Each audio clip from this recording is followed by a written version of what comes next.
When bad things happen to good people. Innocent people do suffer misfortunes in this life. Things happen to them far worse than they deserve. They lose their jobs, they get sick, their children suffer or make them suffer. But when it happens, it does not represent God punishing them for something they did wrong. The misfortunes do not come from God at all. There may be a sense of loss at coming to this conclusion. In a way, it was comforting to believe in an all-wise, all-powerful God who guaranteed fair treatment and happy endings, who reassured us that everything happened for a reason, even as life was easier for us when we could believe that our parents were wise enough to know what to do and strong enough to make everything turn out right. But it was comforting the way that the religion of Job's friends was comforting. It worked only as long as we did not take the problems of innocent victims seriously.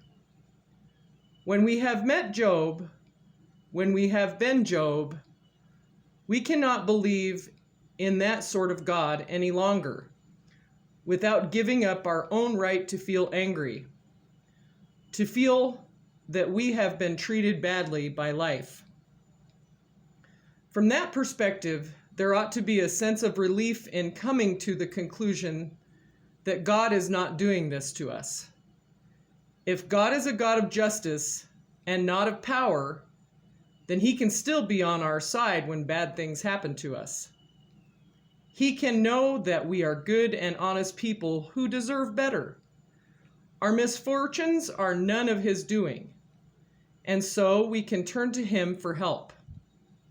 Our question will not be Job's question, God, why are you doing this to me?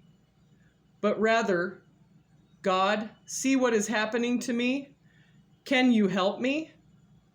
We will turn to God and not be judged or forgiven, not to be rewarded or punished, but to be strengthened and comforted.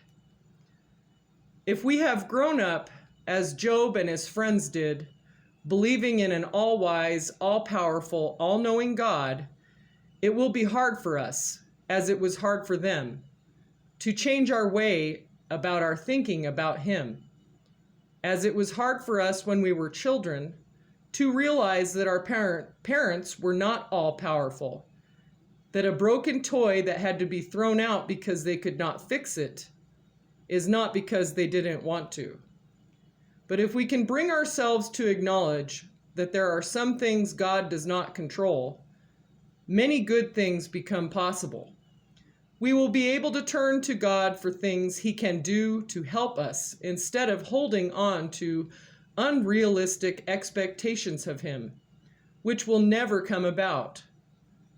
The Bible, after all, repeatedly speaks of God as the special protector of the poor, the widow, the orphan, and many more, without raising the question of how it happened that they became poor, widowed, or orphaned in the first place.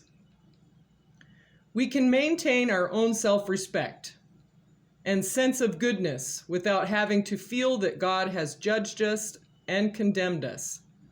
We can be angry at what has happened to us without feeling that we are angry at God. More than that, we can recognize our anger at life's unfairness, our instinctive compassion at seeing people suffer, as coming from God, who teaches us to be angry at injustice and to feel compassion for the afflicted. Instead of feeling that we are opposed to God, we can feel that our indignation is God's anger at unfairness working through us. That when we cry out, we are still on God's side, and he is still on ours.